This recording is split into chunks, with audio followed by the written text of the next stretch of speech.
I just had a few more thoughts after watching my first two parts on this topic. Um, it kind of seemed like I was talking in support of people of faith, which I have nothing against, except the one thing that I do have against uh, people with a strong faith is their willingness to choose ignorance over fact at the expense of defending themselves against something that's being presented to them, rejecting others, creating separation of others. People who have this attitude that their way is the only way or it's the right way to the expense of all others, that they will defend their beliefs to the point where they will shut out anyone and everyone who does not think like them.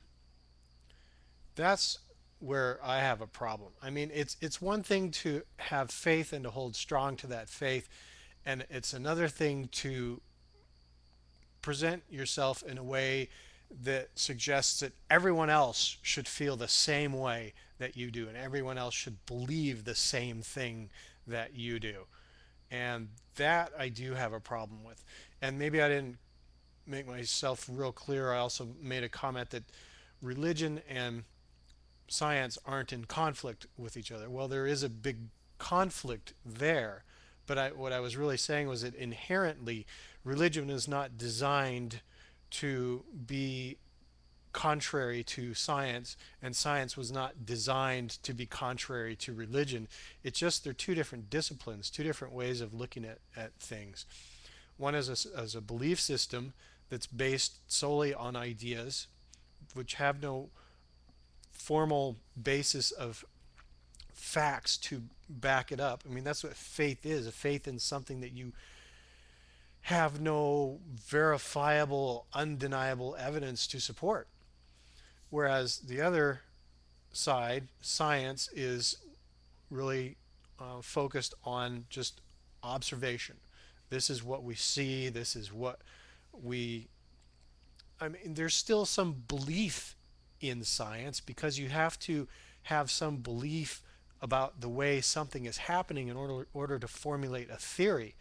You know, I believe that if we look at it this way, it will behave this way. So you formulate a theory and then you test that theory. You formulate a belief and then you test that theory to see if it holds up to your expectations. If you do, then you say, oh, okay, we've got something here that seems to work. We can use this. We can base other experience. We can base other experiments on it or utilize this the way it is. I mean, look at electricity. We know how to manipulate it and make it do things that we want it to do, and etc. You know, to put a image on our view screens, to play music on our radios. But what is electricity? I don't know that anybody really knows. We understand its behavior, we understand how to make use of it, but what is electricity? Nobody really knows. Maybe that is something that was, this part of this universe that we can't understand, like God. So, who's to say that anything that we know through science dismisses anything that we believe through a belief system? We can't say that. You can't make that connection.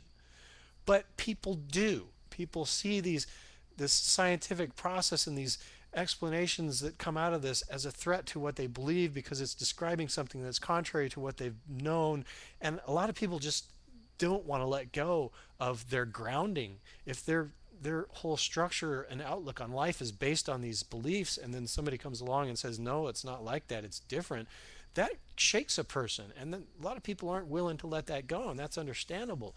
But when you're so holding on to that so much and you're like fighting to hold on to that belief, I mean, I guess there's the distinction. It's holding on to a belief that is the problem. You can still keep your faith and change your beliefs. You can believe, well, maybe this story that's in this book didn't really happen that way, but that doesn't shake my belief, my overall belief that there's this other entity and that I have faith in that.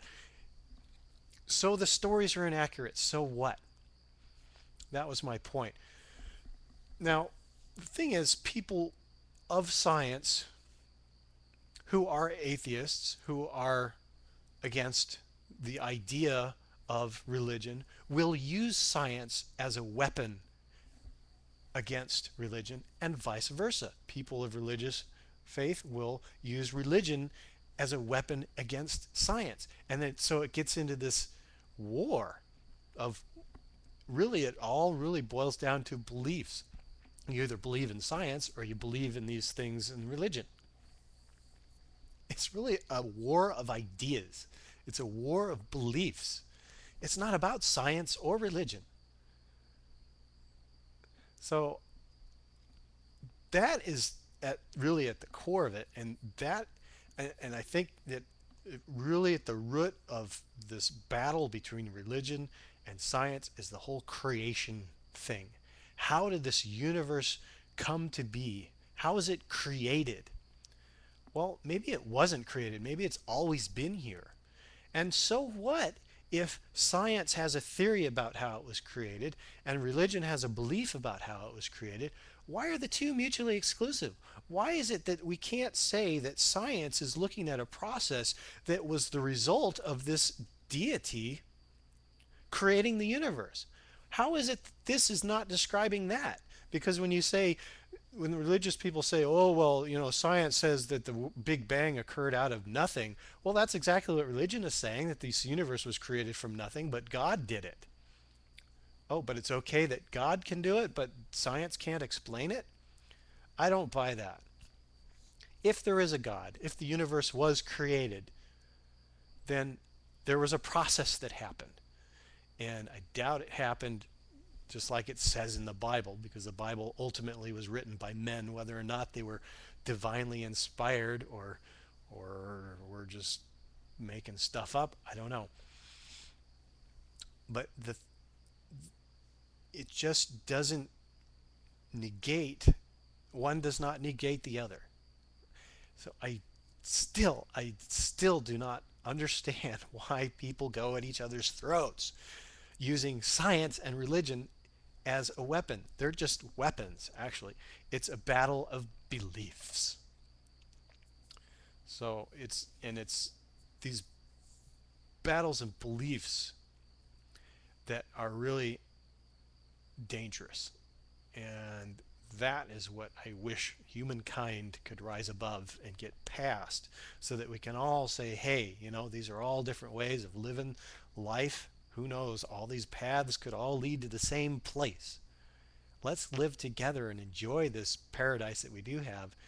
And that kind of touches on another part of religion that bothers me, but I don't have time left on this YouTube to explain it. In fact, I'm going to end this video right here, and I'm going to let it roll out to 10 minutes because YouTube is notorious for cutting off my videos. So that's it for now, and maybe I'll post some more later.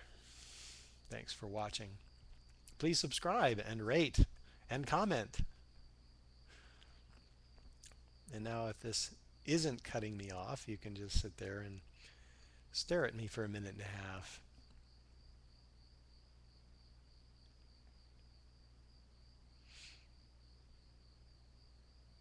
Isn't life just amazing?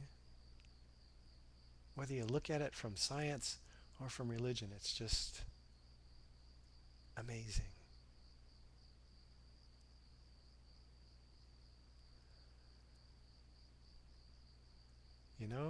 A minute is a long time when you're waiting. There's 30 seconds and counting.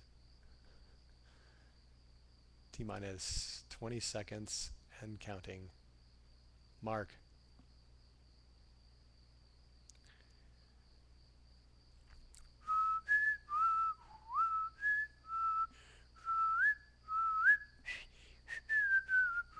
Can't hit that high note.